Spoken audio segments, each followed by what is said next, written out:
Supply और demand zone के साथ इनगल्फिंग पैटर्न का ट्रेडिंग। सप्लाई और डिमांड क्षेत्र सपोर्ट और रेजिस्टेंस से अधिक प्रभावशाली होते हैं। यह वही जगह है जहां बैंक और बड़े वित्तीय संस्थान बाजार में खरीदारी और बिक्री करते हैं। यदि आप इन टर्निंग पॉइंट्स की पहचान कर सकते हैं तो आप अपने ट्रेडिंग खाते में महत्वपूर्ण वृद्धि देख सकते हैं। इनगल्फिंग पैटर्न को सप्लाई डिमांड क्षेत्रों के साथ सफलतापूर्वक ट्रेड करने के लिए आपको चार्ट पर उच्च संभावना वाले सप्लाई डिमांड लेवल की पहचान करनी होगी। 3 प्रमुख तत्व हैं जो उच्च संभावना वाले सप्लाई और डिमांड क्षेत्रों को परिभाषित करते हैं। मूव की ताकत, अच्छा प्रॉफिट जोन, बड़े समय फ्रेम। मूव की ताकत, प्राइस क्षेत्र को छोड़ने की गति पर ध्यान केंद्रित करें। अगर बाजार उस क्षेत्र को बहुत तेजी से छोड़ता है तो यह दर्शाता है कि बड़े वित्तीय संस्थान और बैंक इस क्षेत्र में सक्रिय हैं और उनकी गतिविधि से प्राइस पर असर पड़ रहा है। अच्छा प्रॉफिट जोन, यह सुनिश्चित करें कि चयनित स्तर एक अच्छा रिस्क रिवॉर्ड अनुपात प्रदान करता है। बड़े समय फ्रेम, दैनिक, साप्ताहिक और मासिक सप्लाई और डिमांड क्षेत्र बाजार में सबसे प्रभावशाली जोन होते हैं। इस चार्ट में उच्च संभावना वाले सप्लाई क्षेत्र दिखाया गया है। जैसा कि आप देख सकते हैं कि मूव बहुत मजबूत है। मूव बहुत मजबूत है। यह संकेत करता है कि बड़े वित्तीय बैंक यहाँ मौजूद हैं। इनगल्फिंग पैटर्न का निर्माण स्पष्ट संकेत है कि विक्रेता अभी भी उसी प्राइस स्तर पर बेचने के इच्छुक हैं। इनगल्फिंग पैटर्न का ये सप्लाई स्ट्रॉन्ग मूव हुआ, उसके बाद ये क्या बन जाएगा, सप्लाई एरिया बन जाएगा। ठीक है, एक सप्लाई एरिया होता है, सप्लाई जोन होता है, तो वहां से हम कोई भी अगर पैटर्न बनता है तो हम उसको ट्रेड करते हैं। तो इनगल्फिंग पैटर्न ये देखिए बहुत अच्छा ये रिजल्ट देता है। ये मजबूत मूव्स द्वारा, मुझे लगता है कि इन जोन की पहचान करना ज़्यादा कठिन नहीं है। ये मजबूत मूव्स के द्वारा पहचाने जाते हैं। और सप्लाई और डिमांड क्षेत्र का राज ये है कि बड़े खिलाड़ी का पेंडिंग ऑर्डर वहाँ होता है। जब बाजार इन जोन के पास पहुँचता है तो इन लेवल में तेज मूव देखा जाता है।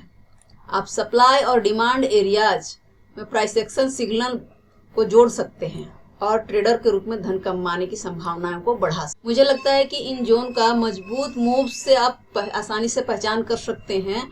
और यहाँ पर इनका राज ये है कि यहाँ पर बड़े खिलाड़ी अपना पेंडिंग ऑर्डर रखते हैं। जब बाजार इन जोन के पास पहुँचता है तो इस लेवल से एक तेज मूव देखा जाता है। यदि आप सप्लाई और डिमांड एरियाज के साथ इनगल्फिंग पैटर्न का प्राइस एक्शन सिग्नल जोड़ सकते हैं तो आप एक ट्रेडर के रूप में धन कमाने की संभावनाएं बढ़ा सकते हैं।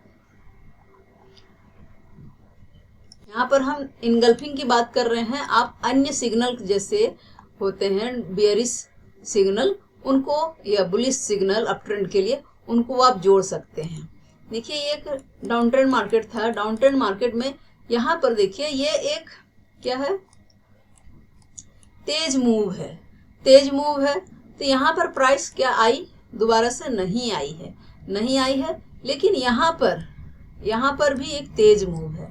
देखिए इसके बाद ये आया यहाँ तक, यहाँ आया, उसके बाद यहाँ तक आ गया। तो ये जो तेज मूव है, स्ट्रॉन्ग मूव है, ये यहाँ पर भी एक सप्लाई एरिया बनाता है, जिस एरिया को ये दोबारा से रिटेस्ट करने के लिए आता है। इस एरिया को जब हम लोग दोबारा से रिटेस्ट करने के लिए आ रहे हैं यहाँ पर, तो ये यहाँ पर एक इनगल्फिंग पैटर्न बनाया हुआ है और ये हमारा जोन है पहले से ही। तो इसके ऊपर हम लोग स्टॉप लॉस लगाते हैं। इस जोन में हम लोग, ठीक है, तो इसके ऊपर हम लोग यहाँ पर हम लोग ट्रेड करते हैं।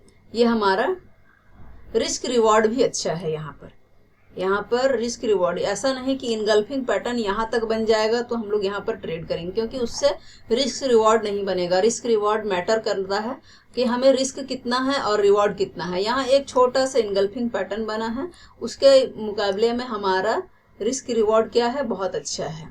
ये ठीक है, लेकिन हमें जितना मिलना चाहिए, हमें यहाँ दिख रहा है इस आसपास हमें मिल जाना चाहिए टारगेट। तो ये हमारा टारगेट होता है। तो इस तरह से हमें सप्लाई, उच्च संभावना वाले सप्लाई जोन की आसानी से पहचान कर सकते हैं। यहाँ पर फिर हम आगे देखेंगे, जब उच्च संभावना वाला सेटअप मानदंड पूरा हो जाता है और कोई विश्लेषण करने की आवश्यकता नहीं होती, बस आप सुनिश्चित करें कि आपके ट्रेड का रिस्क और रिवॉर्ड का अनुपात 1/2 तक होना ही चाहिए। ये देखिए हम लोग एक उदाहरण देख लेते हैं। ठीक है, ये है। यहाँ पर हमारा क्या है, यहाँ से देखिए मार्केट कितना अच्छा ऊपर गया है, ठीक है। तो ये हमारा डिमांड जोन बन गया। जब भी यहाँ पर मार्केट आएगा एकदम भागेगा। ये देखिए यहाँ पर आया, एक पैटर्न बनाया ऊपर, यहाँ प्रॉफिट टारगेट तक गया, ठीक है। अब यहाँ पर हम देखेंगे कि यहाँ पर अगर इनगल्फिंग पैटर्न बनता है तो हम ट्रेड करेंगे, ठीक है। इनगल्फिंग पैटर्न बना, स्टॉप लॉस लगा लिए, रिस्क कितना है, इतना है, ठीक है, और रिवॉर्ड कितना है, इतना है, एक 1/2 है, ठीक है। हम इसमें एंटर करेंगे ये, ठीक है। इसको हम लोग ट्रेड करेंगे। चलिए हम लोग आगे देखते हैं। यहाँ हमारे पास एक और है, ठीक है। यहाँ देखिए यहाँ से एक तेज मूव आया है, इम्पल्सिव मूव है ये, ठीक है, इम्पल्सिव मूव है। तो ये एरिया हमारा क्या हो गया, सप्लाई जोन हो गया। सप्लाई जोन पर हमें अगर कोई फिर से इनगल्फिंग मिलती है तो हम ट्रेड करेंगे। देखिए यहाँ पर इनगल्फिंग मिला है, हमने यहाँ पर स्टॉप लॉस रखा और सेल ऑर्डर लगा लिया, सेल ऑर्डर लगा लिया और हमारा टारगेट, ठीक है, 1:3 तो होना ही चाहिए, ठीक है, और प्रॉफिट हम आराम से बुक कर सकते हैं। सपोर्ट लेवल हमारा क्या हो गया, बुक करने का पॉइंट हो गया। अपनी ट्रेडिंग का हमेशा ही लक्ष्य देखें, अपनी ट्रेडिंग पोजीशन को लक्ष्य बाजार को निर्धारित करने दें। अपनी ट्रेडिंग पोजीशन और लक्ष्य निर्धारित करते समय कभी भी पीछे ना देखें। बाजार को यह तय करने दें कि आप सही हैं या गलत। इससे आपकी भावनाओं को अलग रखकर ट्रेड करने में मदद मिलेगी।